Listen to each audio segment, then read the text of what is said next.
அனைவருக்கும் வணக்கம்.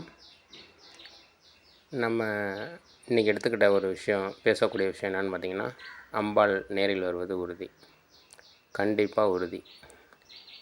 நம்ம ஆன்மீகத்தில் எல்லோரும் இருப்போம், எல்லா கோயிலுக்கும் போவோம், எல்லா கடவுளையும் வணங்குவோம். இதில் நான் பார்த்திங்கன்னா, அப்போ ஒரு இதில் எல்லா கோயிலுக்கும் எனக்கு ஏதாவது ஒரு கோயிலுக்கு போய்ட்டு வரணும்னு நினச்சேன்னா அந்த கோயிலுக்கு உடனே போகணுன்ற மாதிரி ஓடிக்கிட்டே இருப்பேன்.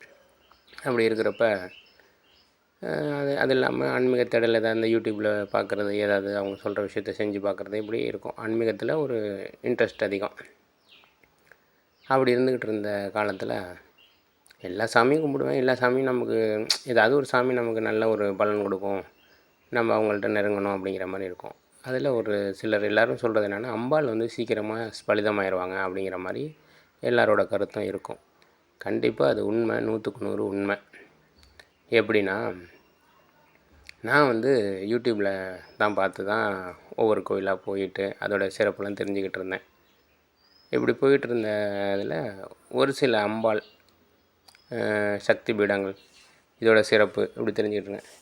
இல்லை, லலிதாம்பிகையோட கோயிலுக்கு போகணுன்னு சொல்லி, திருமியச்சூர் லலிதாம்பிகையை பார்க்கணும் அப்படின்னு சொல்லிட்டு நான் கிளம்பி போனேன். போயிட்டு அங்கே போய் பார்த்தேன். அங்கே போய் அப்போ அதுலேயுமே எனக்கு ஒரு இது என்னான்னு கேட்டிங்கன்னா, அந்த சகஸ்ரநாமத்தில் ஒரு வார்த்தைகள், இந்த வார்த்தை அதோட அர்த்தம் அப்படி ஒன்றுத்துக்கும் ஒரு அர்த்தம் இருக்குது, அது இருக்கா அப்படிங்கிற மாதிரி எனக்கு ஒரு இது இருந்துச்சு.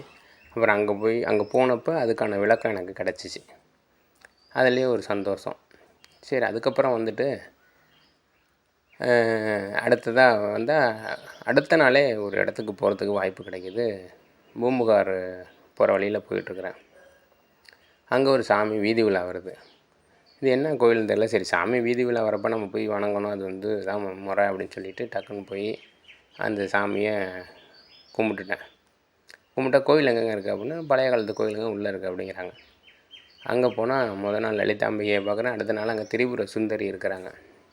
ரொம்ப சந்தோஷமாக இருந்துச்சு. லலிதா திரிபுர சுந்தரியை வணங்கிட்டோன்னு. அதில் இன்னொரு சிறப்பு என்னன்னு கேட்டால், அந்த திரிபுர சுந்தரிக்கிட்ட பாஸ்கர ராயர்னு சொல்லி அவர் லலிதா சகஸ்திரநாமத்துக்கு விளக்குற உரை எழுதி அங்கே தான் வாசிச்சிருக்காரு அப்படிங்கிற மாதிரி ஒரு ஸ்தல வரலாறு இருந்துச்சு. ரொம்ப சந்தோஷம். முதல் நாள் அங்கே போகிறோம், அடுத்த நாள் இந்த இடத்துக்கு போகிறோம், அது ஒன்றுக்கு ஒன்று தொடர்புடைய இடத்துக்கு போகிறோம் அப்படிங்கிறப்போ ஒரு மனசுக்கு ரொம்ப சந்தோஷமாக இருந்துச்சு. சரி, ஏதோ ஒரு படி நம்ம அவங்கக்கிட்ட நெருங்குறோம் அப்படிங்கிறத என்னால் புரிஞ்சிக்க முடிஞ்சிச்சு. அப்படி போயிட்டே இருந்த காலத்தில் அடுத்தடுத்து ஒரு சில வீடியோக்கள் பார்ப்பேன். இல்லை, மந்திரங்கள் பற்றி அதை தெரிஞ்சுக்கணும் அப்படின்னு சொல்லி ஒன்று ஒன்றா படிக்க ஆரம்பிச்சுக்கிட்டு இருந்தேன். முதல் நாள் ஒரு மந்திரம் பார்ப்போம். அதோட மூல மந்திரம் இது கிடைக்காது, ரொம்ப கஷ்டம் அப்படிம்பாங்க. அது அடுத்த நாள் யூடியூப்பை திறக்கிறப்போ வீடியோவாக வந்து நிற்கும்.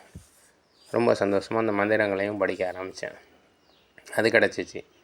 இப்படி போய்ட்டு இருந்தப்போ அவங்க எல்லோரும் சொல்கிறப்போ ஒரு அம்மன், அந்த அம்மனை நீங்கள் வழிபட்டால் நல்லது அப்படின்னு சொல்லி சொல்கிறாங்க. இந்த அம்பாள் என்ன இருக்கும், சரி அதை அம்மனை கண்டுபிடிப்போம் அப்படிங்கிற மாதிரி இருந்தேன். யதார்த்தமாக ஒரு கோயிலுக்கு அன்றைக்கி மறுநாள் போகிறதுக்கான ஒரு வாய்ப்பில் போகிறேன். கோயிலை அப்படியே சுற்றி வந்துக்கிட்டு இருக்கிறேன். அந்த பிரகாரத்தில் நான் தேடின அம்பாள் சாட்சாத் அப்படியே உட்காந்துருக்காங்க. எனக்கு இதுவாக தான் இருக்கும் அப்படின்ற மாதிரி ஒரு சந்தேகத்தில் எனக்கு விளக்கம் கொடுத்தாங்கல்ல, எனக்கு உபதேசம் பண்ணவங்கள்ட்ட, இது தானா அப்படின்னு கேட்குறேன். அதுவே தான், அதை தான் நீங்கள் வணங்க வேண்டிய தெய்வம் அப்படிங்கிற மாதிரி சொன்னாங்க. அது ஒரு ரொம்ப சந்தோஷம். அதே மாதிரி அம்பாளுக்கு உகந்த மலர், எந்த மலர் போட்டு வணங்கினா அவங்க சீக்கிரம் நமக்கு ஸ்பலிதமாவாங்க அப்படிங்கிற மாதிரி சில விஷயங்கள் இருக்குது. தயவு செஞ்சு அதில் சில சூட்சமாக இருக்குது. அதெல்லாம் நீங்கள் யாராக இருந்தாலும் சரி, நெருங்க உங்களுக்கு தானாகவே விளக்கம் கிடைக்கும். ஒரு சில விஷயங்கள் உங்களுக்கு தானாகவே கிடைக்கும். நீங்கள் ஒரு படி எடுத்து வச்சிங்கன்னா அவங்க கையை பிடிச்சி கூட்டிகிட்டு போயிடுவாங்க. கவலையே பட வேண்டியதில்லை. ராமகிருஷ்ண பரமஹம்சருக்கு அம்பாள், காளிகாம்பாள் வந்து ஹரிக்கேன் லைட்டை வச்சு வெளிச்சம் கொடுத்துக்கிட்டு போனதாக ஒரு கதை இருக்கும். அது மாதிரி தான் நீங்களும் அந்த அம்பாளை வழிபட்டு நான் அவங்கள நெருங்கணுங்கிற மாதிரி ஒரு சின்ன எண்ணத்தோடு நீங்கள் ஒரு படி எடுத்து வச்சாலும் கண்டிப்பாக அவங்க உங்களுக்கு அனுகிரகம் பண்ணுவாங்க, காட்சி கொடுப்பாங்க. நான் நிறையா இடத்துல பார்த்துட்டேன், அனுபவிச்சுக்கிட்டு இருக்கிறேன். அந்த அம்பாள் வழிபாடு, அந்த அம்பாள்கிட்ட நீங்கள் நெருங்க உங்களுக்கு எந்த கஷ்டமும் வராது, எந்த எதிரி தொல்லையும் இருக்காது. அது இல்லாமல் அதோட சக்தி மிக வலிமையானது. அவங்களோட சக்தி மிக வலிமையானது. அதை எல்லாரும் அடையணும். சில விஷயங்கள் இருக்குது, சில மலர்கள், சில அவங்களுக்கு வச்சு வணங்கக்கூடிய சாதாரணமாக ஒரு சக்கரை பொங்கல் வச்சு வணங்கினாலே போதும் அப்படிங்கிற மாதிரி சொல்லுவாங்க. அது மாதிரி அம்பாளுக்கு என்னெல்லாம் பிடிக்குமோ அவங்களே உங்ககிட்ட வந்து கேட்பாங்க. அவங்களுக்கு பிடிச்ச பூ எனக்கு இந்த பூவை வச்சு கும்பிடுன்னு அவங்களே வந்து கேட்பாங்க. அது அனுபவிக்க அவங்கள நீங்கள் கண்டிப்பாக உணர முடியும். 100க்கு 100 அவங்கள நீங்கள் கண்கூட பார்க்க முடியும். அந்த ஏதோ ஒரு கோயிலில் உங்களை நான் தான்றதை அவங்களே அங்கே உணர்த்துவாங்க. அதை உணருங்க, அம்பாளை நெருங்குங்க, அம்பாளை வழிபடுங்க. ஓம் சக்தி.